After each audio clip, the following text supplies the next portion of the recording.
All right, welcome back to the Onebar and Lupagus show. I'm Onebar with Lupagus. We've been talking about all the players we have signed, all the beautiful new talent we brought on the team. It's time to look at the positions we did not address. It happens every year. You can't address every single need with all your picks. Sometimes you got to go where the draft takes you. The Vikings did that. And when you go that route, there are certain needs that are not being met in this year's class. Before we get in that, be sure to subscribe to the channel, like, and comment as well. Do it. Yeah, we're so close to 11,700. So hit that sub button if you're watching. Let's start. This is kind of in order. So let's start off with the first position. That's interior offensive line. This isn't including the undrafted free agents we've signed yet, but you get the gist. Interior offensive line. The thing is, we had a lot of options or a lot of opportunity to get those guys like a Mahogany. There was some McCormick, right? He was there in round 4. Van Pran was there as well. Yeah, Cedric Van Pran was there.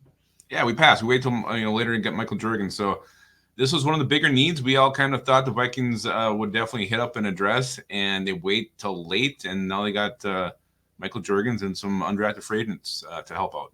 Yeah, I mean, even before that, like Dan Feeney and Tyrese Robinson. I mean, our starters, I think we agree, are probably just going to be fine. Hopefully, Ed Ingram takes a big step. Brandell, nobody has a clue what to expect there, but this is probably the one I'm most surprising they didn't go after because, we already named them. Like even the Bo Limmers, there was plenty of opportunity. Yeah, he hung around forever. They said, nope. And did we have a shot at Mahogany with 6th round too? I believe we took a kicker before we took a guard. Probably. He was there. He was there forever. Yeah, I think we could have took him when we took Will Reichard. So interior offensive line, I mean, there's always still a chance we could maybe go to Dalton Risner. There's still some free agents out there, but the draft, they said, no way, no how, uninterested. Let's go to the other side of the line. Let's go to the defensive line. Look at this. Yeah. Arguably the biggest need on the entire team. Vikings do not address it. We kind of thought maybe they'd pull the trigger on Christian Boyd early just because they've met with him like 3 times and he was sitting there at 108. They didn't do it. I mean, the value would have been a little bit early probably to take him there. But, again, the need was so big. And then you just look at, who else was on the board? I'm trying to think of some other prospects that were sitting around. Gabe Hall went undrafted. We all thought he was going to go to the Vikings. Yeah, like the Keith Randolphs, Gabe Halls, the guy, who's the guy from Auburn? Those guys, Justin Rogers, they were there. Again, kind of like the interior offensive line. They got picked clean pretty well in the third round. So maybe they're hoping one of those guys are going to land at 108. McKinley Jackson's, Dwayne Carter's, but they didn't do anything. They got Levi Drake Rodriguez in round 7.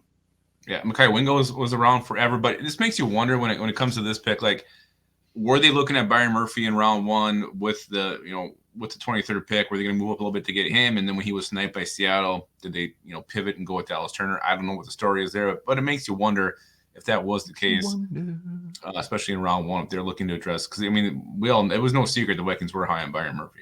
They did bring some big boys as undrafted free agents, those that I'm a little excited about.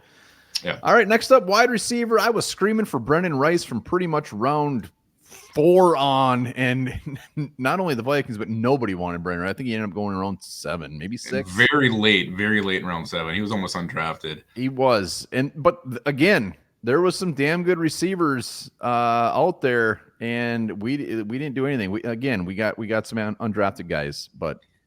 Well, it tells me this. It tells me that the Vikings are higher on the receiving core than we are. I think they must believe. And obviously the top 3, I think we all agree we're great with. But beyond that's where you start getting the question marks. Trent Sherfield, they must think they have something in him. Maybe they finally think they're going to see something from Jalen Naylor, Tristan Jackson. Those are the guys they must really think, have a shot to take a step forward because they seem like they're fine with their depth at wide receiver. Yeah, and I don't know if they think anybody's going to take a step forward, but maybe they're just so damn top heavy. They're just like, look, we're loaded. We are absolutely loaded, and we'll just make it up in the rest. Brandon Powell, I think, he had his best year as a pro last year. I think he tops that again this year if he can hold down that number 3 spot. So it's not like wide receivers a concern. It was more just the back end of the depth chart where we just have a bunch of just a mixture. Well, and I think you could, this is one of the positions with this back in the depth chart. There's actually guys who still have potential, who still could emerge, who still could develop. And you can't say what some other positions that the Vikings have needs at. So there is some hope here with wide receiver. But again, like there are so many guys available late that, just talent-wise are probably upgrades from a lot of these guys. But they opted not to go that route. I got to be honest. Like when you say there's hope with some of these guys, like my hope would more be on the undrafted free agents they brought in this year. Like, I don't know who you have hope in here. All these guys have had chances. Well, I mean, like Thayer Thomas, I think, Lucky Jackson showed a little bit. He came in kind of late last year. And, again, Jalen Naylor, you still hope he can do something. And I think this is his last hurrah, his last chance. But it's not like receivers don't, emerge after a couple of years. I mean, obviously, Adam Thielen's the biggest example of that. I know, but just these guys, I don't know. I'm ready for some new blood. New blood. We've seen the same names here for a couple of years, and nobody's just really taken that step forward. Running back. Aaron Jones, Ty Chandler, Kenny Nwangu, Myles Gaskin, and Debo. Yeah. This is one where you really look at it, and I honestly forgot Myles Gaskin was even on the roster until a couple weeks ago. How dare you? Well, he was off and on, and I thought he was off. I didn't see the day when he came back on, like in January. 5 times, I think. It's weird. It's crazy. Debo showed me absolutely nothing. Like, I never seen a back look as bad in the preseason as he has. So definitely, I thought this was a position. Kenny Wong was a return man. I thought they would definitely use a late round pick on someone like a Frank Gore Jr., like a Dylan Johnson, but that didn't happen, which tells you that maybe they're fine with what we have here. Yeah, and it's not like it was just us who would always draft these in mock drafts. So, hey, running back. I mean, it was kind of like looked at as a probable need. It was just a matter of when they were going to take them. So, the Dylan Johnsons, those guys just sticking around. Aaron Jones, he's here for a year. Maybe they feel like it's just not that big of a deal. And they got Ty Chandler, a guy that was kind of going to maybe push for the starting job if we didn't sign Aaron Jones. So we will see. And in Nwangu with the new kickoff rules, maybe he sticks around. Maybe they get him in the mix. Yeah, I'd love to see him get some carries every now and then, or maybe catch a pass, see what he can do in some space. But again, I have no hope for Debo Mack. I'm writing him off. If he makes the team, I'll be absolutely shocked. And Gaskin, who knows? Maybe they'll just do what they did with him last year, and he'll be on 1 week and off the next. You have no hope for Debo, but you have hope for some of these receivers. I do. I've never seen anybody just look so lost as Debo Mack.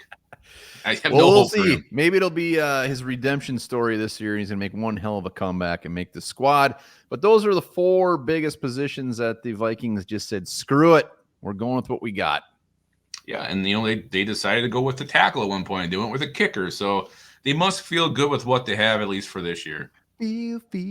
Yeah, they do. Let us know in the comments any position that we didn't get on here that you think they should have hit on. And remember, there's still some free agents out there. They're not done making moves. Yep, and also remember this. In ancient times, celery was used as a medicine.